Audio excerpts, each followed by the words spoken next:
Disclaimer. இந்த video எந்த loan app, bank அல்லது ஃபைனான்சியல் சர்வீஸையும் ப்ரமோஷன் செய்யவில்லை. இது கல்வி மற்றும் பொது தகவல் நோக்கத்திற்காக மட்டும். லோக்கலாத் அப்படின்னா என்ன, அதை பற்றி தான் இன்றைய பதிவில் நம்ம முழுமையாக பார்க்க போறோம். வீடியோ ஸ்கிப் பண்ணாம கடைசி வரைக்கும் பாருங்க. நீங்க லோன் எடுத்திருக்கீங்க அப்படின்னா அப்ப கண்டிப்பா அதை கட்டாம இருக்கக்கூடிய சமயத்துல உங்களுக்கு லோக்கலாத்துல இருந்து நோட்டீஸ் வந்திருக்கும். அதாவது லோக்கலாத் கோர்ட்ல இருந்து உங்களுக்கு நோட்டீஸ் வந்திருக்கும்.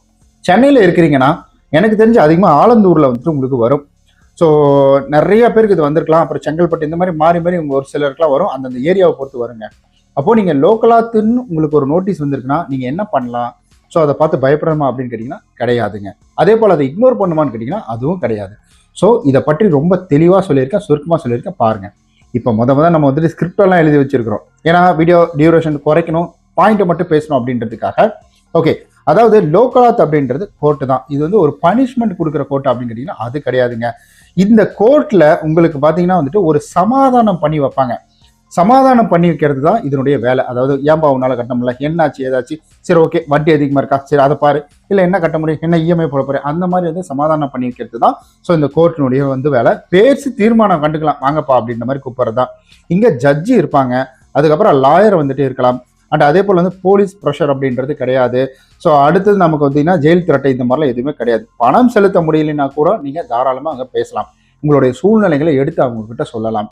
அடுத்து இதில் பெரும்பாலும் இந்த மாதிரி விஷயங்களை, அதாவது வந்துட்டு லோக்கலாத் அப்படின்றதுல இது நடக்கும். எந்த கேஸ் எல்லாம் லோக்கலாத்துக்குள்ள வரும் அப்படின்ற ஒரு கேள்வி.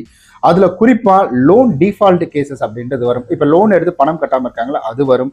அடுத்தது கிரெடிட் கார்டு டியூ எல்லாம் வந்துட்டு இருக்கு பாத்தீங்கன்னா அதுக்கு கம்பல்சரி அங்க வரும்.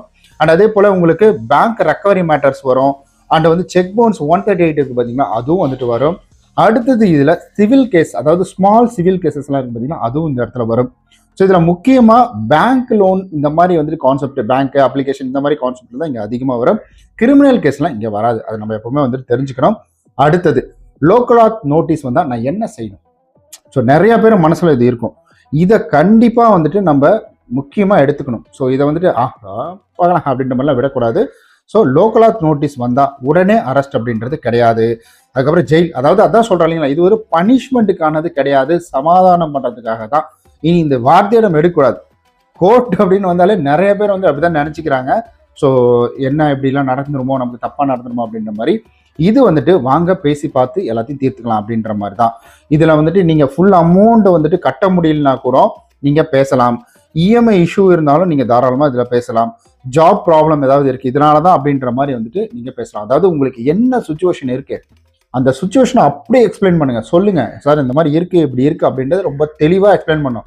நீங்க அங்க பேசாம விட்டுட்டு அதுக்கப்புறம் இவங்கள்ட்ட பேசுனீங்கன்னா வேலைக்கு ஆகாது. ஸோ அதே போல அடுத்தது லோக்கலாத் என்ன பெனிஃபிட் அப்படின்றதுல நமக்கு கொடுக்கும். அதுல பாத்தீங்கன்னா இதன் லோக்கலாத்தில் நல்ல தன்மை, அதாவது நல்ல விஷயம் அப்படின்னு நீங்க எடுத்துக்கும் பொழுது செட்டில்மெண்ட் அமௌண்ட் வந்து குறையறதுக்கான வாய்ப்புகள் இருக்குங்க. பெனால்டி இன்ட்ரெஸ்ட் வேவர் வந்துட்டு கண்டிப்பா ஆகிறதுக்கான வாய்ப்புகளும் இருக்கு. அடுத்தது ஆன் டைம் செட்டில்மெண்ட் சான்சஸ் கிடைக்கும். கேஸ் ஃபாஸ்ட்டாக க்ளோஸ் ஆகிடும். அதாவது லோன் டோட்டலாக க்ளோஸ் ஆகிட்டு எல்லாமே அப்டேட் டக்கு எல்லாமே நடந்துடும். அண்ட் அதே போல் ஒரு தடவை செட்டில்மெண்ட் ஆகிடுச்சுன்னா மீண்டும் அந்த கேஸ் அப்படின்றது இங்கே வராது. அவ்வளோதான். முக்கியமாக இதில் ஒரு லாஸ்ட் ஒரு ஃபைனல் அப்படின்றது ஒன்று இருக்குங்களே. ஸோ இதில் இன்னொரு முக்கியமான என்ன, லோக்கலாத் நோட்டீஸ் வந்தால் பயப்படக்கூடாது அப்படின்றதும் ஒன்று, இதை இக்னோர் பண்ணக்கூடாதுன்றது ஒன்று. ஸோ இதை அட்டன் பண்ணுறது அப்படின்றது அட்டன் பண்ணுங்க, காமாக பேசுங்க, உங்களுடைய சுச்சுவேஷன் அப்படின்றத எடுத்து சொல்லுங்க. ஸோ எடுத்து சொன்னீங்கனாலே போதும். இதை பார்த்து நீங்கள் வந்துட்டு பயப்படணும் அப்படின்றது கிடையாது. அதே போல் ஒரு செட்டில்மெண்ட் கான்செப்டுக்குள்ளே போயிட்டீங்க அப்படின்ற பட்சத்தில் ஸோ ப்ராப்பராக செட்டில்மெண்ட் லெட்டர் வாங்கிக்கோங்க. எதாக இருந்தாலும் வந்துட்டு நீங்கள் லெட்டர் மூலியமாக வாங்கிக்கோங்க. அதுதான் கண்டிப்பாக செட்டில்மெண்ட் அப்படின்றது போனீங்கனாலும் சரி, வேவர் கொடுத்தாலும் சரி, அதுக்கு ப்ராப்பர் லெட்டர்ஸ் அப்படின்றது அவங்க கொடுப்பாங்க, கொடுத்து தான் ஆகணும்.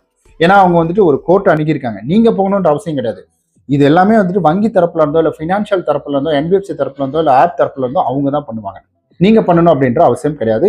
அவங்க பண்ணுவாங்க, சொல்லுவாங்க, போங்க பேசுங்க, இருக்கிற சுச்சுவேஷன் எடுத்து சொல்லுங்க. கண்டிப்பா அவங்க ஸோ இதுக்கான சொல்யூஷன் அப்படின்றது உங்களுக்கு கிடைக்கிறதுக்கான வாய்ப்புகள் நிறைய இருக்கு. ஆனா இக்னோர் பண்ணாதீங்கன்னு தான் சொல்ல, நல்ல சான்சஸை மிஸ் பண்ணிடாதீங்க. பயப்பட வேண்டிய அவசியம் கிடையாது. ஓகே கைஸ், இந்த பதிவு உங்களுக்கு பிடிச்சிருந்தா லைக், சப்ஸ்கிரைப், ஷேர், கமெண்ட் எல்லாத்தையுமே வந்து பண்ணிடுங்க. இப்போ நான் ஃபுல்லாக ஸ்கிரிப்ட் எழுதி வச்சுட்டேன்ல, அதான் பார்த்து படிச்சுட்டு இருக்கிறேன்.